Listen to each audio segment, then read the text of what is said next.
नवजोत सिंह सिद्धू की सारी कवायद का कोई मतलब निकलता नहीं दिखता। सिद्धू गुट के दबाव में सोनिया गांधी ने 3 सदस्यों का पैनल बना दिया। मल्लिकार्जुन खड़गे, हरीश रावत और जयप्रकाश अग्रवाल के पैनल के सामने पंजाब के विधायक मंत्रियों से लेकर सीएम कैप्टन अमरिंदर सिंह की पेशी हुई, लेकिन नतीजा वही ढाक के 3 पार। सिद्धू के हाथ कुछ नहीं लगा। मतलब कि पंजाब कांग्रेस का संकट अपनी जगह कायम है। कैप्टन अमरिंदर सिंह सिद्धू को न तो डिप्टी सीएम का पद और न ही प्रदेश अध्यक्ष का पद देने को तैयार हुए। सूत्रों का कहना है कि कैप्टन ने बस ये आश्वासन दिया कि बेअदबी मामले में पुलिस फायरिंग को लेकर विधानसभा चुनाव से पहले कुछ महीनों के भीतर कार्रवाई सुनिश्चित की जाएगी।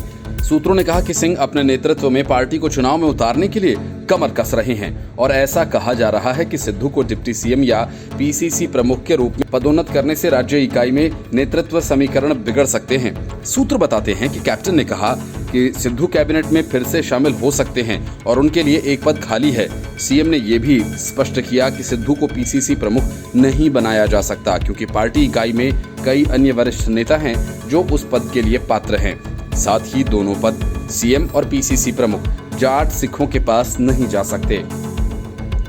सिंह ने वास्तव में समिति की ओर से इशारा किया कि सिद्धू हाल ही में अपनी सरकार के खिलाफ बयान देकर विद्रोह के रास्ते पर हैं। सूत्रों ने यह भी कहा कि आलाकमान इस बात को नहीं भूली है कि कैप्टन अमरिंदर सिंह के चलते ही कांग्रेस पंजाब में चुनाव जीतती है और उन्होंने पिछले लोकसभा चुनाव में बेहतरीन प्रदर्शन किया था।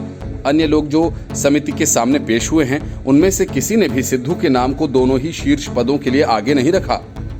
सूत्रों का कहना है सोनिया गांधी सिद्धू को एक सम्मानजनक स्थिति में बनाए रखना चाहती हैं। शायद उन्हें चुनाव अभियान समिति के एक प्रमुख की भूमिका मिल जाए क्योंकि सोनिया गांधी नहीं चाहती कि सिद्धू पार्टी छोड़कर जाएं।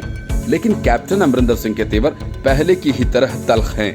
उन्होंने पैनल के सामने सिद्धू और प्रताप सिंह बाजवा जैसे नेताओं पर लगाम लगाने के लिए कहा था जो पंजाब में विपक्षी दलों की तरह काम कर रहे थे, जबकि अकाली दल, आम आदमी पार्टी और बीजेपी किनारे हो गए थे। 2015 के बेअदबी और 2015 के पुलिस फायरिंग जैसे संवेदनशील मुद्दों में कार्रवाई में देरी राज्य का एक बड़ा मुद्दा है और मुख्यमंत्री ने कमेटी को आश्वासन दिया कि नई एसआईटी अपना काम कर रही है और इसके आधार पर 8 महीने में होने वाले पंजाब चुनाव के आने से पहले आगामी महीनों में इस पर एक्शन लिया जाएगा। मुख्यमंत्री से समिति को ये बताने के लिए कहा गया था कि उनकी सरकार घटनाओं की एसआईटी की पूर्व की जांच को रद्द करने के उच्च न्यायालय के फैसले के खिलाफ सुप्रीम कोर्ट में एक विशेष अनुमति याचिका पर भी विचार कर रही है।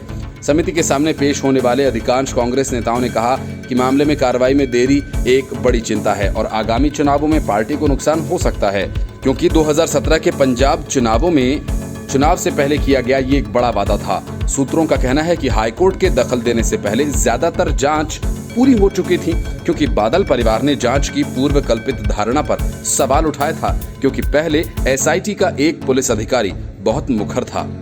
Report news of India.